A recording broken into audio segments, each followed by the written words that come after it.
Annette began working in Port Moresby 6 years ago.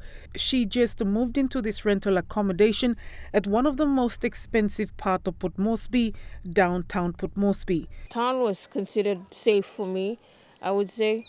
A decent spot because it's closer to the banks and the shops and the police stations. She pays 300 kina fortnight for this room she shares with a stranger.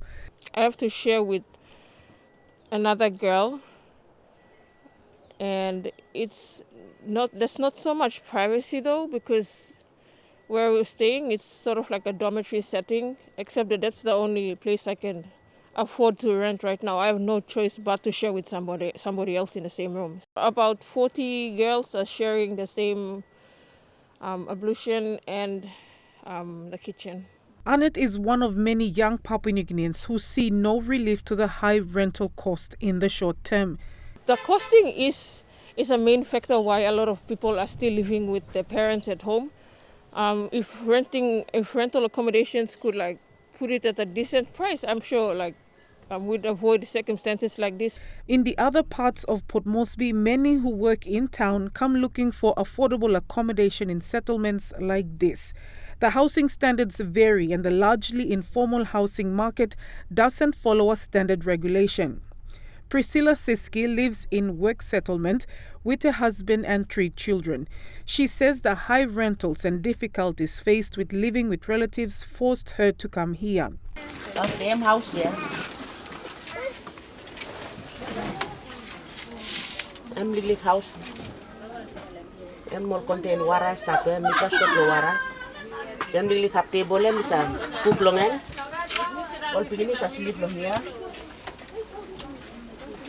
I'm pigini manage sleep outside lo here. Live house veranda ya. Okay. Inside lo room here. I'm going girls do sleep inside. Girls okata bank up lo here. So, fortnight no manem. Man walk so fortnight no manem, me no enough lo. Afford him good house to have a sleep long. Priscilla lives in this side of the work settlement. Work settlement is located right in the heart of 4 Mile, a thriving central business area in Port Moresby. Where she lives borders Murray Barracks. It is state land, but over time encroached with squatters. The huge contrast is obvious in the ad hoc arrangements of housing compared to Murray Barracks, where you see a neatly spaced housing. Another huge difference is access to clean water and electricity. Mi saksi wara lo ya. No gat wara. Mi saksi wara mi play digging hole wara sem. Mi play saksi.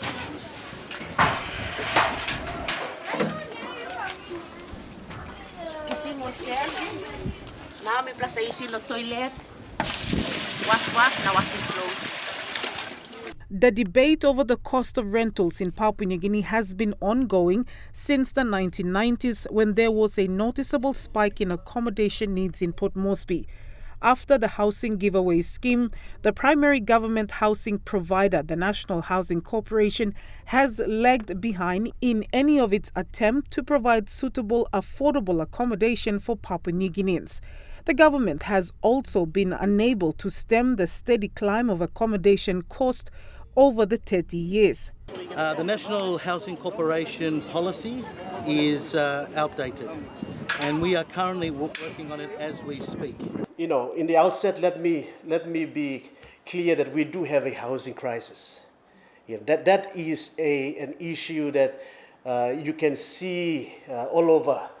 Particularly within the urban areas, we're seeing an influx of the population. So there is a shortage of housing. And in that sense, we have issues with housing affordability, high prices of houses for those houses that are existing in the current market. And then we have these, the increasing informal settlements that are popping up, and these are more or less symptoms, indications of there is an underlying issue here. The National Research Institute has published various papers on the housing problem and its possible solutions. Dr. Lindsay Kutan, a senior research fellow and the program leader for Sustainable Land Development Program with PNG NRI, in a report, says it's basic supply and demand concept, but the government needs to take the lead role in policies that will bring down rental costs and address the crisis. Many of the research suggested private sector involvement. Let the private sector go down into the construction of houses.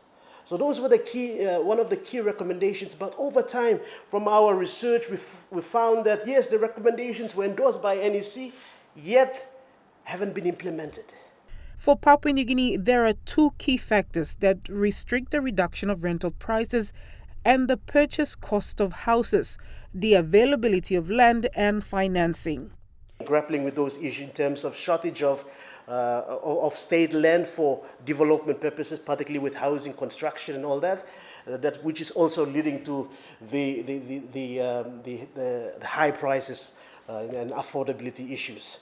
With much of the land held by customary owners, it has placed the Lands Department in a tight spot. It is unable to make quick decisions on customary land use, and the banks are unwilling to invest in projects built on customary land because they don't have state titles. But we have an issue because in Port Moresby and Lae, the urban centres, we were nearly running out of state land. This government says housing is a priority, and they are trialling several options, also encouraging customary land partnership. A couple of solutions to it, but one of the key priorities of this government and myself as the lands minister, I've been trying to make certain that we partner with people like Namban Super. This one with Namban Super is the first of its kind that we're trialing now. That's at 9 Mile, proper housing estates. We also, because land is getting scarce in our urban areas, we're looking at customary landowners who are willing to participate with us. And one of the areas is Roku, which the landowners, we've recently given the landowners their title with the developer. I've signaled our lands minister not to issue any more land, big parcel of state land available out to anyone. We keep it, we will subdivide it, and our first instance is to the Papua New Guinea working. We'll give you titles and you could build your own home to it, attached with the BSV, our home loan program, or other home loan programs that we will do so. The main objective is we must have roofs over the heads of Papua New Guineans so they can live in a safe and sound environment. So this policy has been worked on by our management and staff, and we look forward, hopefully by the end of the year, to come out with the guidelines and what we plan to do now and into the future. For Annette and Priscilla, the pain of the 30-year-long housing crisis will continue unless drastic action is taken in all fronts of the economy. Population won't wait for anybody. So it will increase and it will increase. So we must put some measures now to control, to have some form of solutions to this crisis that we're having. It saddens me to see that a lot of young women and men are still living with their parents at home. They just don't have that much of a choice to move out at the moment. It's a really sad circumstance for most young men and women in PNG. I would suggest that something be done about this. It's a really big concern. Eventually, you just don't want to be living with your parents anymore, and you'd have to move out at some point, except that it's not happening right now. Hopes feel of future blood. You like him beginning feel of start with this kind of situation? No. Me like us more beginning my school big tagel my school good now.